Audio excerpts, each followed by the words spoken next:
Bon, bonjour. Je vais faire de mon mieux et je vais commencer en français et puis terminer en anglais, in English. Et si vous attendez un discours de référence intellectuelle, vous allez être déçus. Qu'est-ce qui m'a le plus marqué pendant ces années que j'ai passées comme vous ici sur le campus? J'ai décidé de vous parler de quelqu'un qui est né 20 ans avant, 1965, à Grenoble. Un petit garçon qui a eu une vie très pleine, une adolescence plus compliquée, turbulente, qui a fait une fugue, qui est parti, qui a trouvé un petit boulot comme ouvrier dans les travaux publics dans les Alpes, travaillant l'hiver au bord des routes, qui un jour a décidé de reprendre les études, a passé son bac, et puis là, premier accident, il a été interné en hôpital psychiatrique.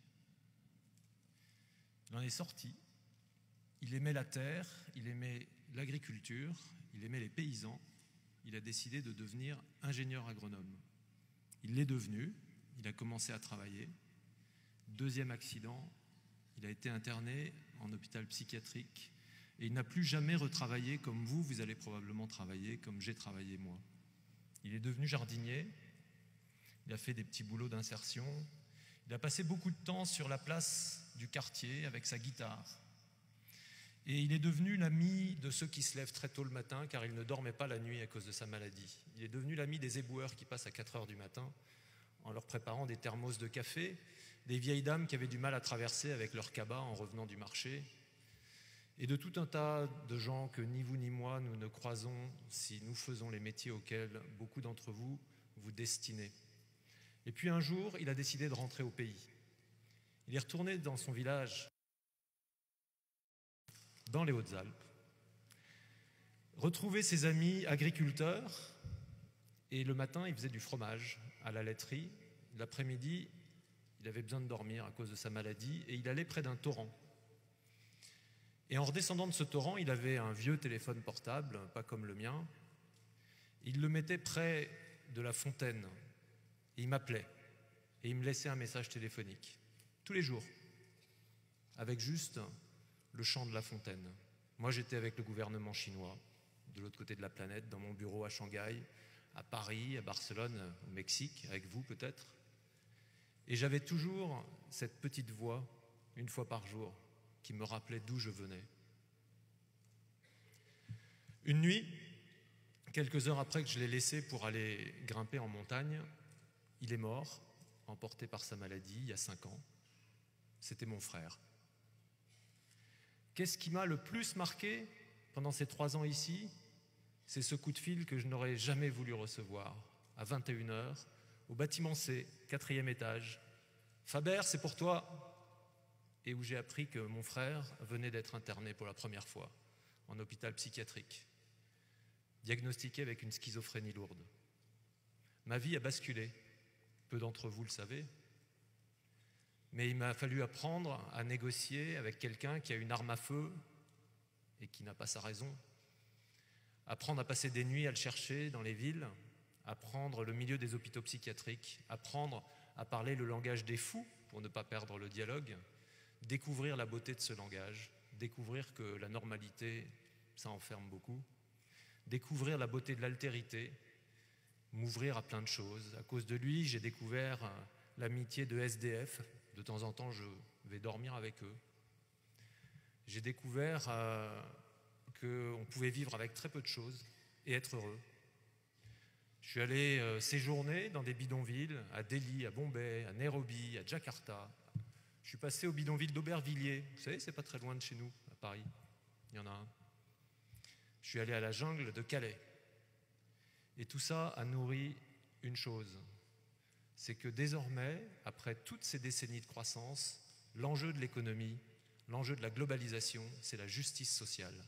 Sans justice sociale, il n'y aura plus d'économie. Les riches, nous, les privilégiés, nous pourrons monter des murs de plus en plus haut, comme l'Arabie Saoudite le fait en ce moment, comme les États-Unis l'ont fait avec le Mexique, comme on est en train de le faire autour de l'Europe. Mais rien n'arrêtera ceux qui ont besoin de partager avec nous. Il n'y aura pas non plus de justice climatique sans justice sociale. Ça ne tient pas. So why am I telling you all of this? Because today you graduate. You're facing the future, and I would like to congratulate each and every of you. In the same time, you have now a very powerful tool in your hands. And the question is, what are you going to do with it?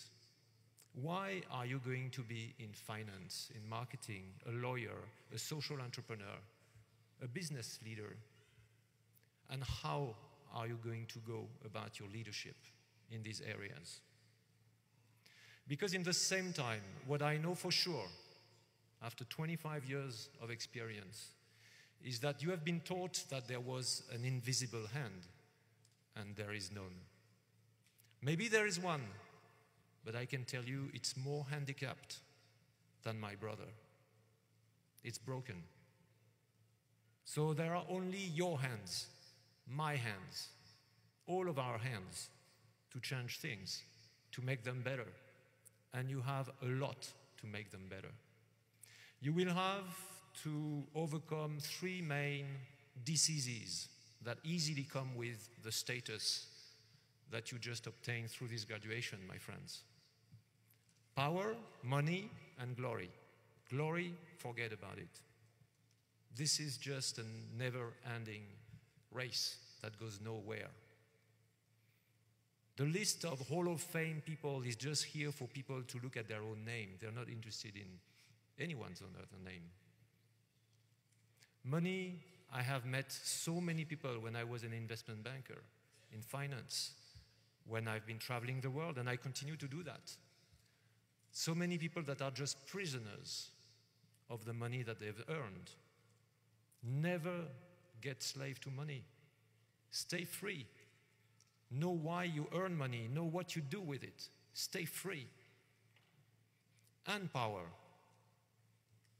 I think you can just look around. You'll see so many people that have power and just do nothing just to keep that power, just to make sure that continues one day more.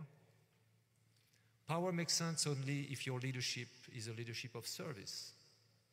And how do you find the way that you will serve that purpose? That purpose that will make you really become who you truly are. The best of you that you don't even know yourself. So I have one question with which I will leave you, each of you. Who is your brother? Who is this little brother, this little sister, which may be just inside each of you, that knows you better than you do yourself, that loves you better than you love yourself? That's this little voice that speaks about you being much bigger than you think you are. Who are they? They will bring you this voice, this inner music, this melody that is truly yours, your unique melody that will change the symphony of the world around you, big or small. It will. The world needs that, and you deserve this. So find your brother, find your little sister. When you meet them, say hello on my behalf. We are friends. Be well.